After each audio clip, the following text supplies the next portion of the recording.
History of the Metro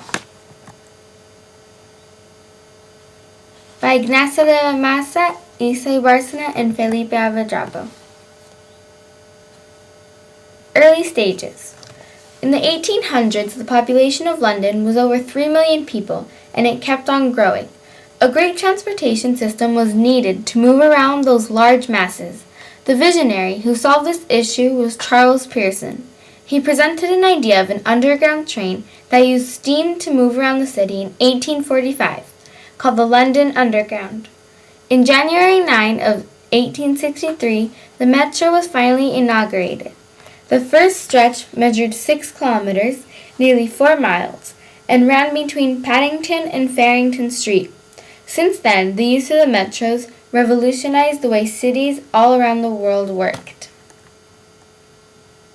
Charles Pearson. Charles Pearson was the man who invented the metro.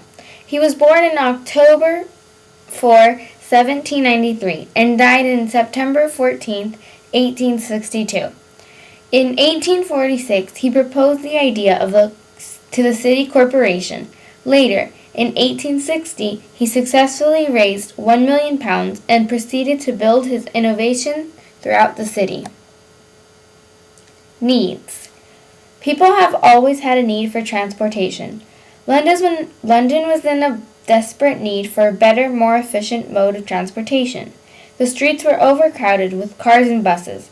The railways connecting London and other cities were all cut off before they reached central London, because the Royal Commission of 1846 declared that central London shall be a forbidden area for railway companies.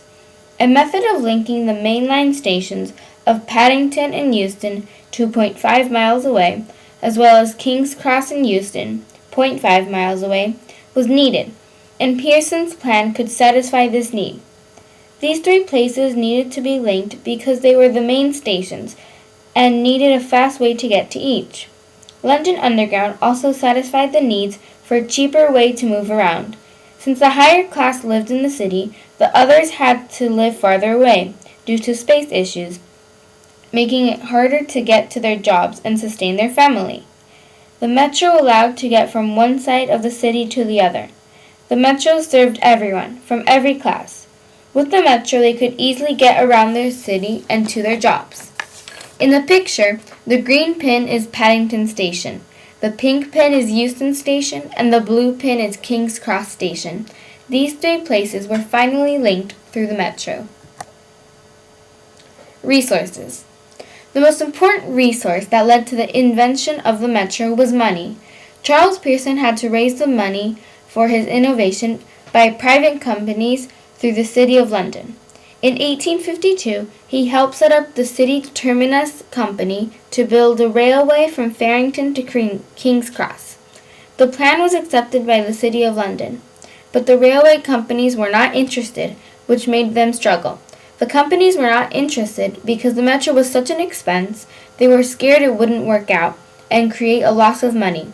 In 1854, the Metropolitan Railway, Met, was allowed to build an underground line that estimated the cost of £1 million, $1,613,200. Still, the construction did not start until 1860 because of the Crimean War.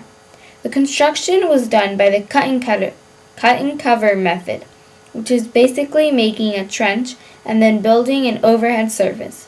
Today, modern cities like Santiago make only one hole and then use a huge drill to dig underground the streets and the homes of other people. Values. People valued fast, affordable, and efficient transportation to help them get around their city fast, for a good price. To complete that, their target values were time and money.